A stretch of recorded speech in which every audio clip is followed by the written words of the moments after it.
So this is the MiVue Drive 65LM, and it's an extreme HD dash cam.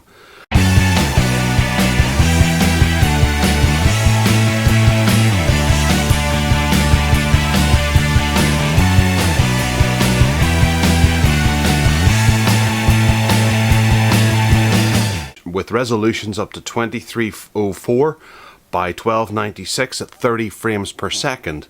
That's pretty intense.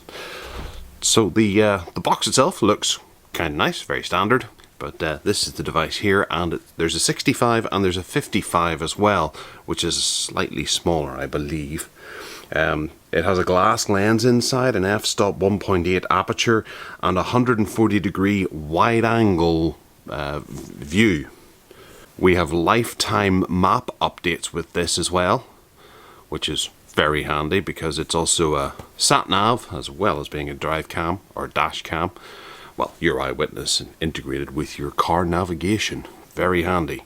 We've had a look at a double whammy before whenever it comes to dash cams, but that was a very expensive Garmin. This is considerably cheaper at I think it's retailing for about £279, but you can currently get it off Amazon for £249 if you check the notes below. This has the 6.2-inch screen, so it should have a pretty big footprint on your dashboard. We have Bluetooth over here, and I'm not entirely sure what that is, but that's lane leaving warnings and things like that. That's probably heavy traffic warnings and things like that, and collision detection, which is very handy. So what we have here is Bluetooth. We've got advanced driver assistance systems, these ones here. We have lane departure, the lane departure warning system, LDWS, which gives you a signal if you drift out of the lane. There's forward collision warning system, FCWS, which gives you a signal if you are too close to the car in front. And then built-in traffic management. Traffic information. Traffic management would be preposterous. Let's move all the cars from in front of us. Right, so system requirements: USB port, Windows Explorer. Yeah, alright. Contents of the box and some basic functions and specifications here on the back. Alright, so we have the device on top. It looks pretty big, but light. We'll look at it in a second. Then we have this, and then the box has stuff inside. Right, so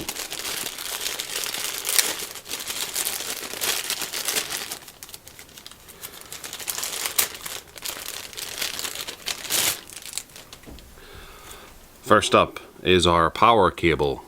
Pet hate of mine, it's huge, and it's got nothing else on it.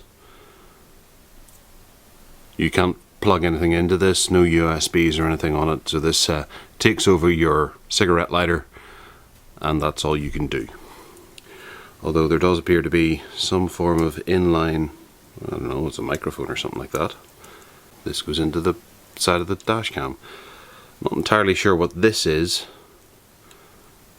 but I'm guessing the manual will be able to show us what it is. The cable isn't terribly long. It's maybe about a meter long, and then that ended off bit is actually attached to the cable the whole way down, so we get this double cable feature here.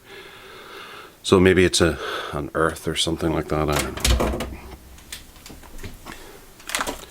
In here we also have a mount for the windscreen, which looks very simple and really small. I remember this from the last Mio cam we looked at. It was a dinky little mount, and that's very important whenever it comes to windscreens. So that's built in there to do the actual suction part. So this is what you have for suction, just this little teeny bit here, and then obviously this is the rest of the camera this is the rest of the mount that somehow takes the back of the whole dash unit, that dashboard camera unit. So it appears we unscrew this,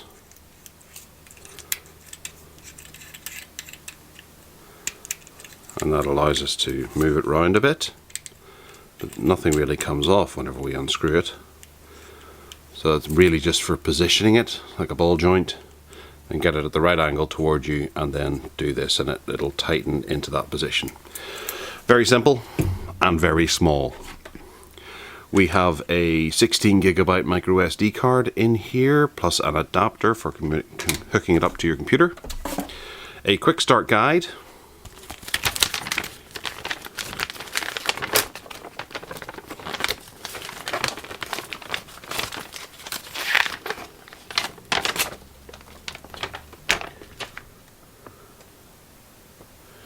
Which comes in a massive amount of languages, but there doesn't seem to be too much to read, so once we find English we should be through it in a couple of seconds. Also in here we have a warranty statement, a registration card, and software for your computer if you have a CD-ROM drive.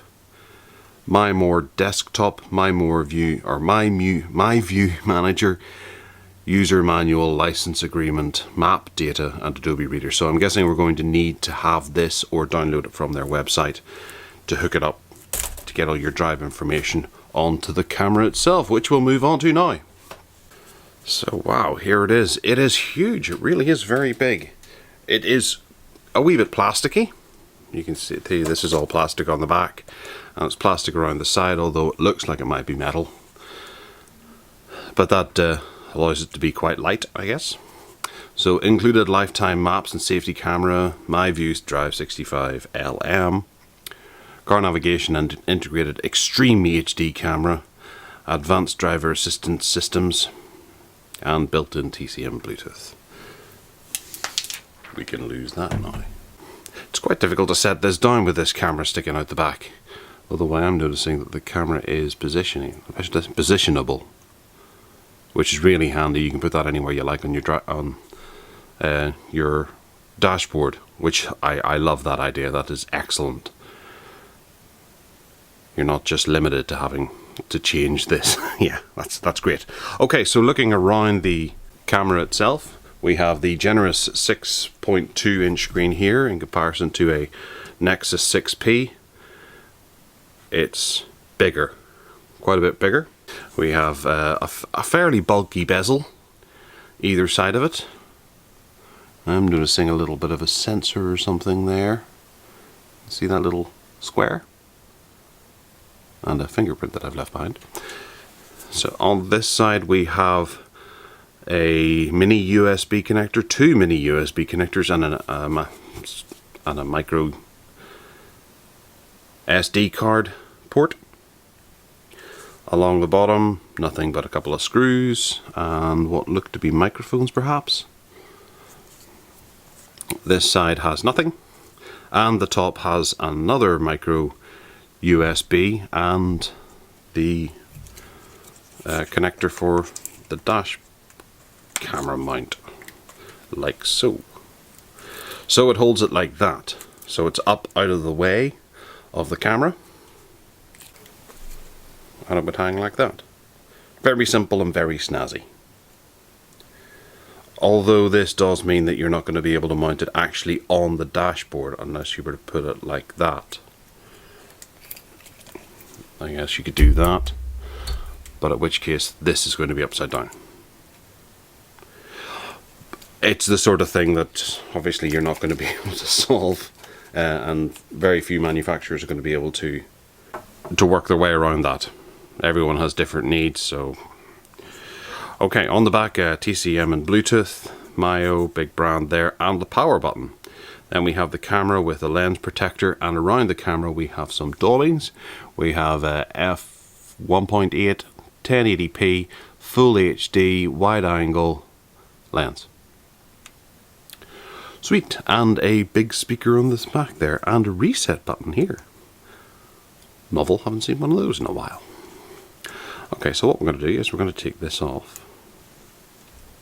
We will put it back on again before I put it out into the car, just in case of any dirt or grime. And actually we can take that off the camera. I'll put it back on again. But maybe they're going to release attachments to put on there. Telescopic lenses or something. Who knows? And we'll turn her on and see if there's any battery power in it. We have some battery power. The screen is, well, I'm guessing it's anti-glare. It is showing quite a bit of glare, but you can see it looks quite low resolution. We'll go for English. Okay, so the battery is not very highly powered, so we need to charge it. We'll do that now. Okay, so there we have it on charge. Took a wee while to find a mini USB cable, but there's one in there. The brightness is very low, but that's probably a battery saver mode because maybe the battery's only at about 1 or 2%. Okay, so we've got some power pushed into it. I've put the micro SD card in here. There is one here, but I'm not entirely sure whether it should be in there or should be in there. It obviously should be in either of them. I'm hoping it doesn't actually matter. We turn her on. We've got a green light there, and we've got Mio Spirit.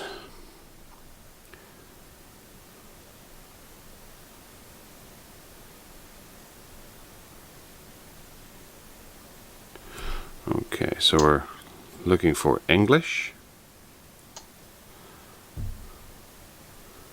Okay, you need to activate with the 7-character product key on the gift box. Alright, and we're activating the device. It does, I'm not sure if it's capacitive or resistive. It feels like it might actually be a resistive screen, which I don't mind at all whenever it comes to car displays, because you're sure of what you've pressed. Capacitive still has a few problems, I think, when we come into actually using it on the go in a car. So we're going to go with the startup. Position your Mio according to the installation instructions in the Quick Start Guide. Good part of the tutorial. All the features can be on your Mio can be found on the main menu. Return to the main menu by pressing the main menu button. Select the map on the main menu. Your current position is shown with a special symbol. Drag your map around the surrounding area. Okay. Tap the map for more options. You can move waypoints, all that kind of stuff. Driving safety. Speed limits will be announced. Keywords. List.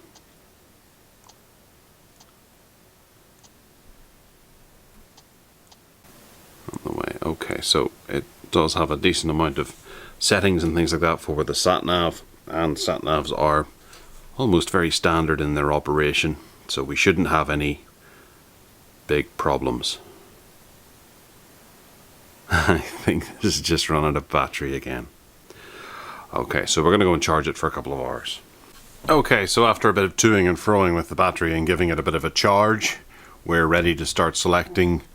We're doing our setup on the whole device. Okay, so we're going to go for English and some safety information and agreements.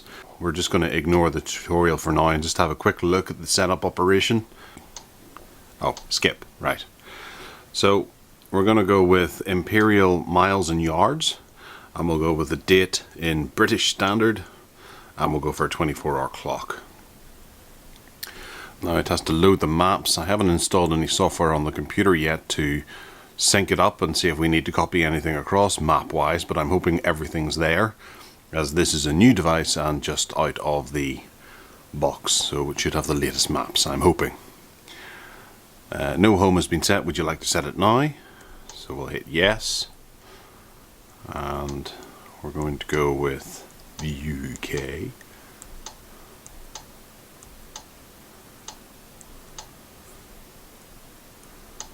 And it is a resistive screen. You see I tapped it there and it didn't work because I didn't tap it hard enough. And we'll go, we've got some options of where to look for here. If we want to find by a keyword, address, city or area, coordinates, postcode, intersection, and points of interest. Like for example, points of interest near me include So we're going to have a look at the setup here and see, maybe I should have done the tutorial. Okay, so we've managed to change it. Just turning it to map mode did tune into pretty much where we are, and it is pretty accurate now, but the proof is in the pudding, so we'll have to go and put it in the car and see how well it works. Sat navs are pretty standard, and I guess just as long as it keeps it accurate. What we want to do is actually use the camera. I think we just do this and it should start recording, hopefully. No SD card.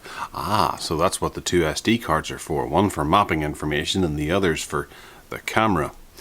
Obviously we have here, it shows camera, just about, for stills perhaps, and then an extra one for video. So we'll have to go and harvest an SD card from somewhere and stick it in. Alright, well, it's big, colourful, has quite a lot of interesting features and things like that, but what we'll do is we'll go out and we'll get some test footage now for this unboxing, and then we'll get a full review up on the site in the next few weeks. Alright, so let's mount up and get out there. It's recording video. So hopefully this is a test of the video microphone and we can see just how loud my voice is. I'm projecting my voice directly forward at the unit. There's not too much car sound. My car isn't particularly noisy, other than acceptable road noise. It's a nice sunny day. It's quiet, and there's virtually, well, there's a bit of cloud coverage, not that much. I've recently had a warning from this device that it's unable to make a proper GPS connection. Please ensure that the unit has a direct view of the sky. It very much does. I'm hoping that you can see that from the video itself.